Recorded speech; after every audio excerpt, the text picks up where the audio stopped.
Well, everybody, it's finally time that we are going to be able to get our hands on KUROSA the Covetous. There's going to be a new event which we will be talking about right now, and let me tell you, it is not worth it. Before we go any further, please go ahead and check out Aptoide if you haven't done so yet. It's going to be allowing you to get yourself massive amounts of bonuses whenever buying anything in Raid Shadow Legends through Aptoide. Right, so just as you are buying a pack normally and regularly, you're going to be able to get a massive bonus that can go from extra 10% of your amount of money you're spending, all the way up to extra 35% of that much money. And the good thing about this whole thing is that once you have enough of the bonuses, you're going to be able to use them to make the payments for you instead of actually using your real money, right? So you are saving up in further purchases in the future. We'll talk more about this whole thing at the end of the video. For now, let's keep going. Now, the event that I'm talking about is the following on June 19th. So by the time you're watching this video, it's already live, basically.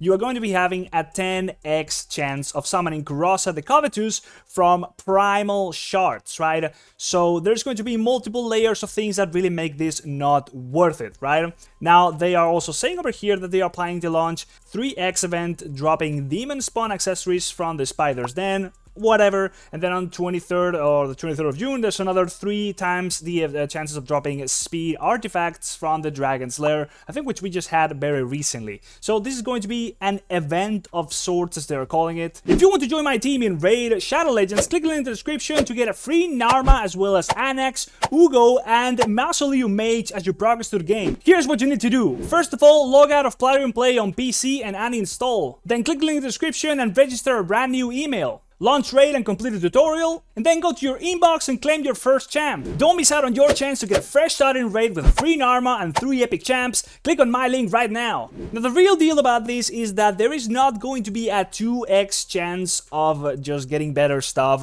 out of your Primal Shards during the duration of this event, meaning that you still need to be rolling that 0.5% chance of actually getting a mythic out of a Primal Shard. Now, depending on where you are at with your PD timer, meaning that the more you are actually rolling, the higher chance you're going to be having to eventually pull out a mythical, which is embedded within the system over here in the Mercy system. You will be taking something like 200 rolls on Primal Shards to actually see a mythical coming out of this. Now, on top of that, you will be only having between a 25 and 30% chance of actually seeing KUROSA come out of it after you actually roll a mythical, right? So is she actually even worth it? So let me tell you right away, let's go ahead and check her out. She looks amazing, honestly. As a character herself, she's just menacing, and in her switched form, on her attack form, she just looks even more badass. Now, there's literally nobody who has this champion and has been able to review it so far, so it's literally 0 everywhere, right? And there you go. She is definitely menacing. She looks a little bit like Medusa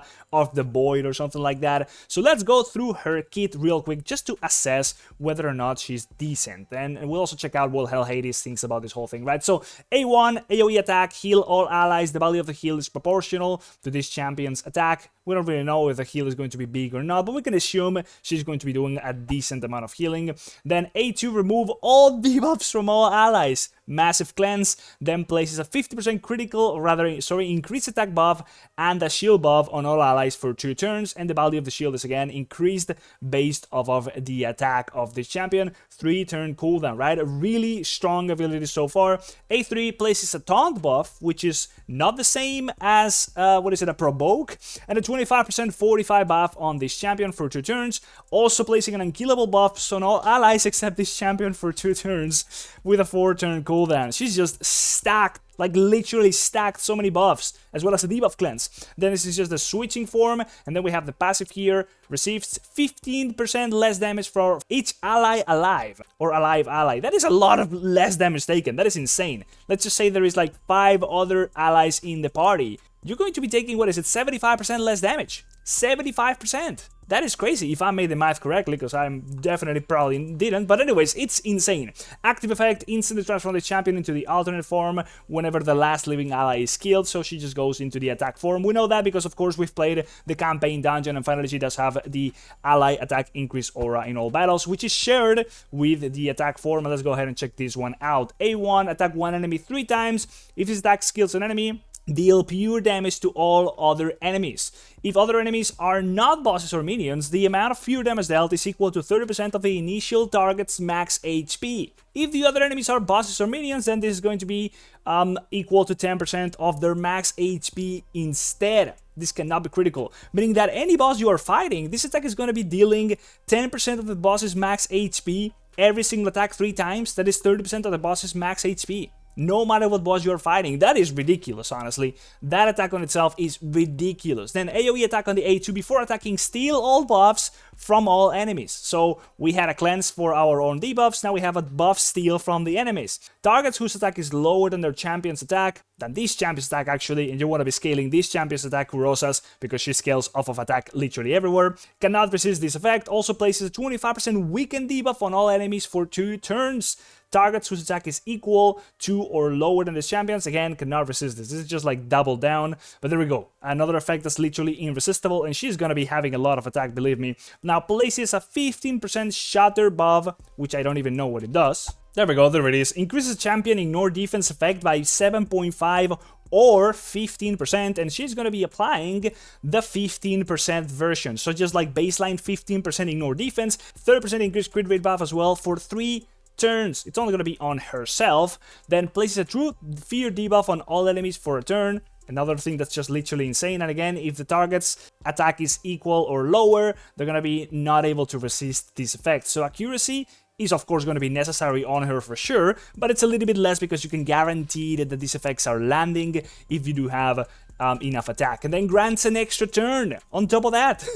Sure, okay, just buff yourself, debuff the enemy, and just keep on going. Then you have another form transfer over here, and then finally the passive on this form is deal 15% more damage for each dead ally. Its critical hit boosts this champion's turn meter by 10% for each dead ally, potentially boosting the turn meter, what is it, by 50% for each dead ally on each critical hit. And you have a triple hit over here, and then an AoE hit over here. It's just like gonna be filling up that bar every single time. I mean, she's literally insane no matter how you look at it. For sure, it's definitely worth getting her if you are a massive whale, because it's gonna be costly. Like, it's gonna be costing you thousands if you're not the luckiest person ever to actually be able to roll this with the chances that we have embedded in this game. And then finally, of course, we do still have the aura, as we already mentioned. So in my humble opinion, she does look absolutely cracked, but let me tell you, I do not have any mythical in my account and definitely don't have the knowledge to really judge mythicals versus each other.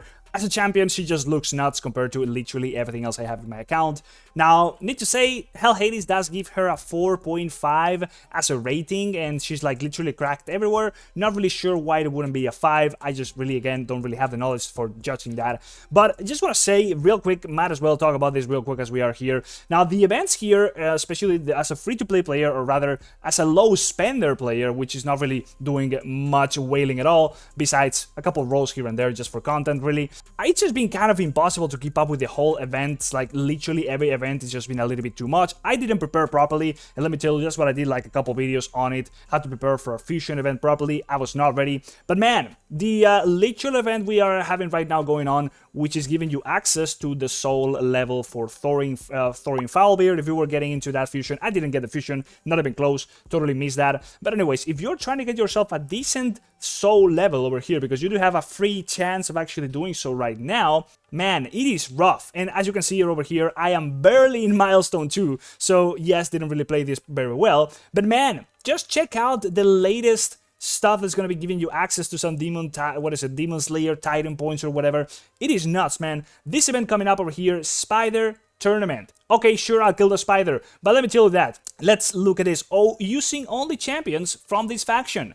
Demon Spawn, man. Who in the hell is going to have a decent enough roster as a free-to-play player, especially as a new-ish player, to actually participate in this event? And I don't know how many of these demon points are going to be coming from this event. Not really sure yet. It's going to be probably something like 70 or something like that. Whatever. You do need them if you want to be completing the event. Now, who is going to be having enough demon spawn to actually be able to make this work, right? Let me just real quick go to whatever I actually have of the demon spawn in my account. And I've been playing for 3 months, of course. It's like, I am definitely new to this, but I've spent a fair amount of money. I spent like $1,000 on these, man. Mostly just rolling stuff, and it's not even leveled up, and I cannot even use all of this stuff. But this is what I have. I have no legendaries. I have a few epics over here, which maybe I could assemble something decent. But man, this is already so many champions that I would need to actually have fully upgraded and maxed out at least level 60, fully ascended, geared up to the minimum, right, to actually be able to use them. Ideally also skilled up, which is definitely not doable as a free-to-play player. It takes so long to actually get the epic skill books.